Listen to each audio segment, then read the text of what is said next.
Baik, bismillahirrahmanirrahim. Assalamualaikum warahmatullahi wabarakatuh. Perkenalkan, nama saya Nurul Hasanah dari kelas EWAKO.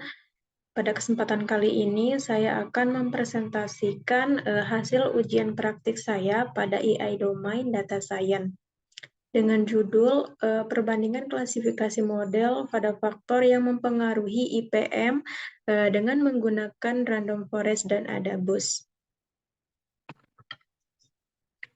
Baik, yang pertama saya akan membahas latar belakang dan rumusan masalah. Pada latar belakang yaitu pembangunan manusia sebagai ukuran kinerja pembangunan secara keseluruhan dibentuk melalui pendekatan 3 dimensi dasar, yaitu umur panjang dan sehat, pengetahuan, dan penghidupan yang layak. Angka IPM memberikan gambaran mengenai tingkat pencapaian manusia.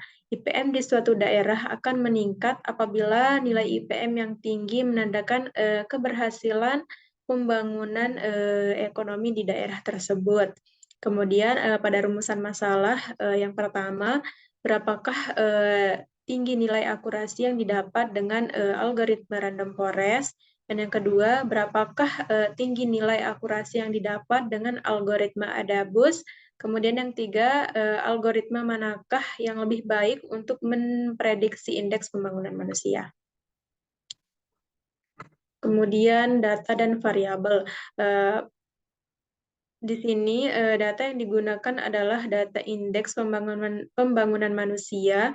Data ini memiliki 2196 baris dan 5 kolom. Terdiri dari variabel yang digunakan yaitu harapan lama sekolah, pengeluaran per kapita, rata lama sekolah, usia harapan hidup, dan IPM. Selanjutnya pada pre-processing data dan interpretasi. Yang pertama, mendeteksi adanya missing value, kemudian menghapus atau drop variabel IPM yang akan disimpan di variabel Y nantinya. Kemudian yang ketiga, melakukan split data set menjadi data training dan testing dengan test size sebesar 25% dan random state sebesar 45%. Kemudian yang keempat, menggunakan metode smooth untuk balancing data, karena datanya belum balance terlihat dari frekuensi kategori low sebanyak 4,2%. Kemudian pada bagian model dan parameter di sini saya menggunakan model random forest dengan parameter N estimator 15 dan kriterian entropi. Dan di sini sebagai perbandingannya saya menggunakan model AdaBoost dengan parameter N estimator 100 dan kriterian entropi.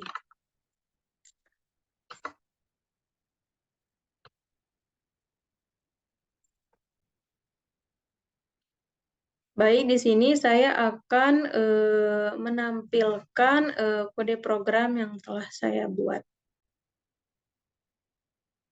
Baik, di sini yang pertama saya melakukan import library seperti mengimport NumPy, Pandas, Matplotlib, Seaborn. Kemudian saya menghubungkan Google Colab dengan Google Drive karena dataset saya disimpan di Google Drive. Kemudian mengakses dataset dengan menggunakan link lokasi penyimpanan dataset di Google Drive. Kemudian eksplorasi data di sini untuk mengetahui fitur-fitur yang ada dalam dataset IPM seperti variabel yang digunakan dan memilih variabel yang diinginkan untuk diproses. Kemudian di sini terdapat ada variabel harapan lama sekolah, pengeluaran per kapita, rata lama sekolah, usia harapan hidup, dan IPM. Dan di sini terdapat 2196 baris dan 5 kolom seperti yang sudah saya jelaskan tadi. Kemudian mencari duplikat data. Ternyata di sini duplikat datanya 0. Kemudian menampilkan data yang bernilai kosong pada dataset IPM. Kemudian ada data info. Di sini untuk mengetahui informasi dari variabel yang ada pada dataset IPM, kemudian ditampilkan banyaknya baris dan tipe data dari setiap variabel.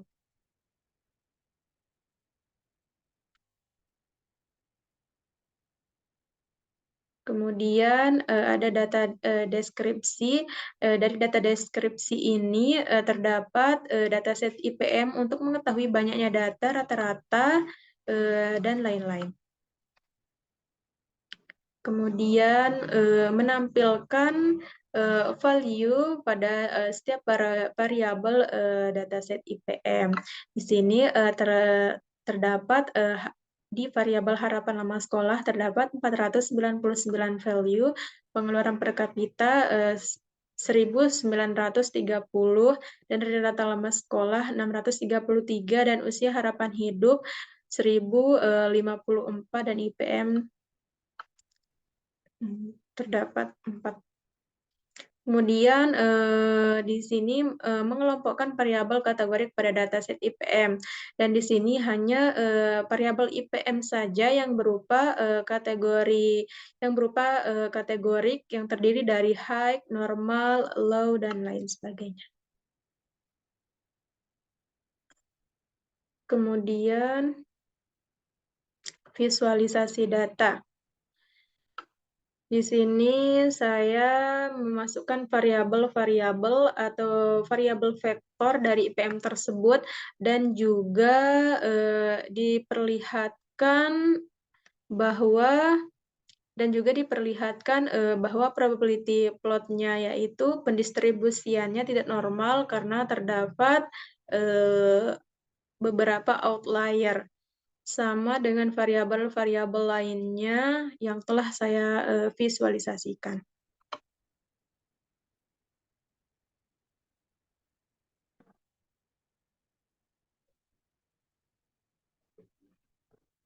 Kemudian di sini saya menampilkan bar chart.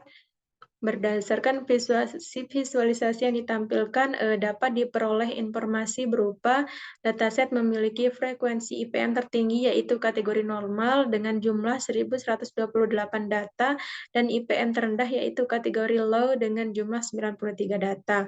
Dataset memiliki frekuensi IPM dengan kategori high yang lebih banyak dibandingkan dengan IPM kategori very high.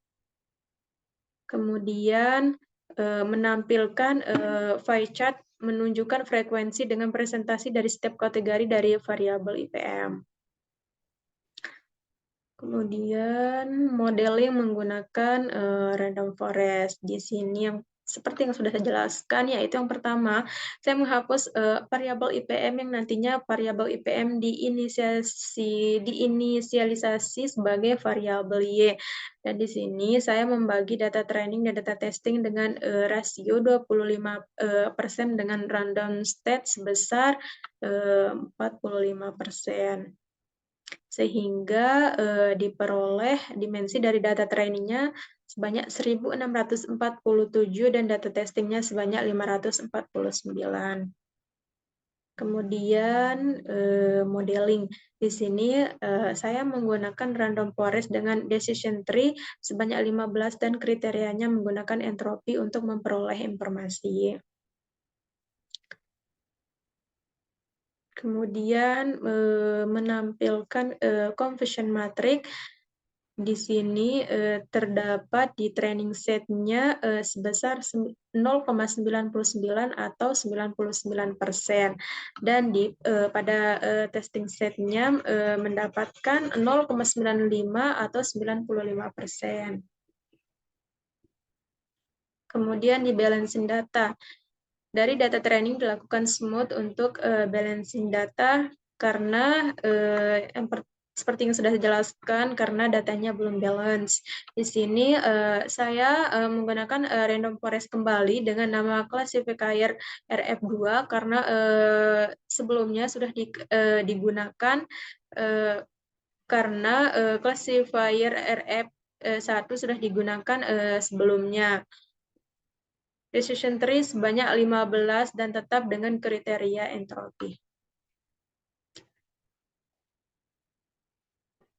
Kemudian di sini menghitung conversion matrix terdapat di training setnya 0,99 atau 99% dan testing setnya sebesar 0,95 atau 95%. Kemudian melakukan model ADABUS dengan menggunakan data training yang telah dismooth diinisialisasikan dengan B classifier dengan menggunakan 100 dan decision tree. Terlihat di sini training setnya mendapatkan 0,37 atau 37% untuk data training, sedangkan untuk data testing diperoleh akurasi sebesar 11%. Baik, saya akan menampilkan ke sini. Baik, setelah melakukan training dan testing pada dataset menggunakan model random forest dan model ADABUS menghasilkan nilai akurasi yang berbeda. Kemudian nilai akurasi untuk model random forest setelah balancing data yaitu training set sebesar 99% dan testing set sebesar 95%. Kemudian nilai akurasi untuk model ADABUS yaitu training set sebesar 37% dan testing set sebesar 11%. Kemudian kesimpulan, berdasarkan hasil dari perbandingan antara model random forest dan model ADABUS pada dataset IPM, di mana model random forest menunjukkan hasil akurasi yang lebih baik daripada model ADABUS, yaitu dengan nilai akurasi training 99% dan akurasi testing 95%. Sedangkan nilai akurasi pada model ADABUS yaitu dengan nilai akurasi training 37% dan akurasi testing 11%. Ini menunjukkan bahwa model yang sesuai dengan dataset IPM ialah model random forest.